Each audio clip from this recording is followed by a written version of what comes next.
So on the street, a wrist grab is a common move people are going to make. They're always going to try to grab your wrist and pull you, especially if it's a male and female encounter. A male's trying to take a female somewhere. He's going to kind of be abusive and grab the wrist. So this move is a defense turned into an offense against the wrist grab.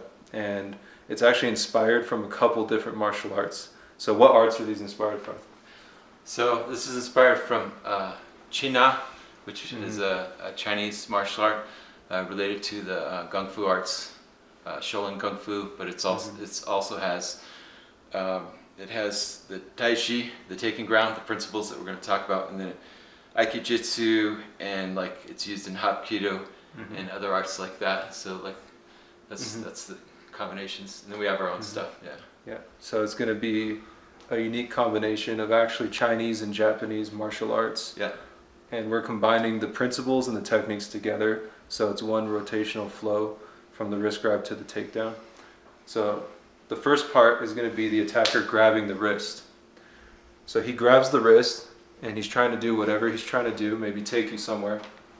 So he goes for the wrist, and that's part of step one. And so in the defensive here from the beginning, we're going to show you how it begins.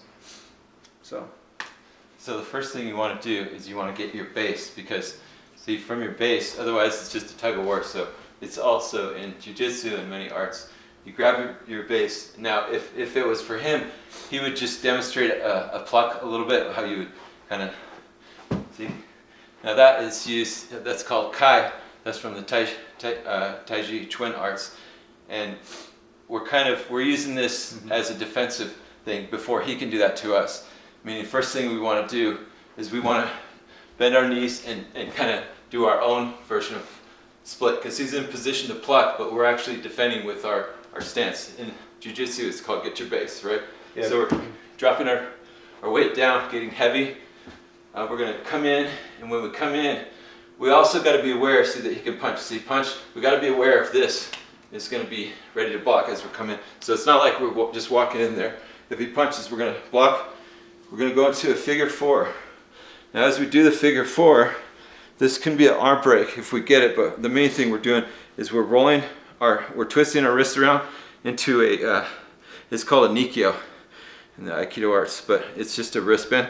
Now the taking ground part from Daiji is with the legs. Now if I see how he's going, we're losing his balance just by bending our knees and hugging against my leg behind his. Really good. So see how he's already maybe a quarter or halfway going. Posture's broken already. Yeah, posture's broken. So you don't have a strong base. We've broken his balance.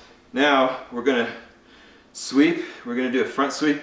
As we chop back to the neck, we're going to be sweeping this foot out. Front sweep is here to the back. Okay?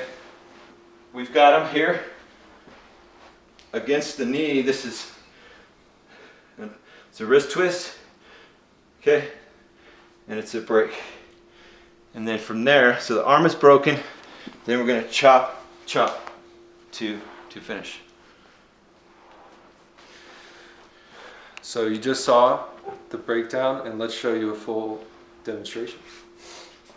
Okay, so the attacker comes to grab, and you're going to let it rip on him.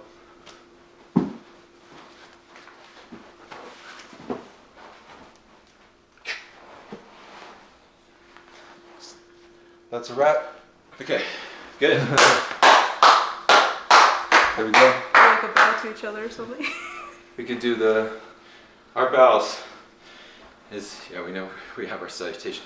Actually, we should bow just because. Here.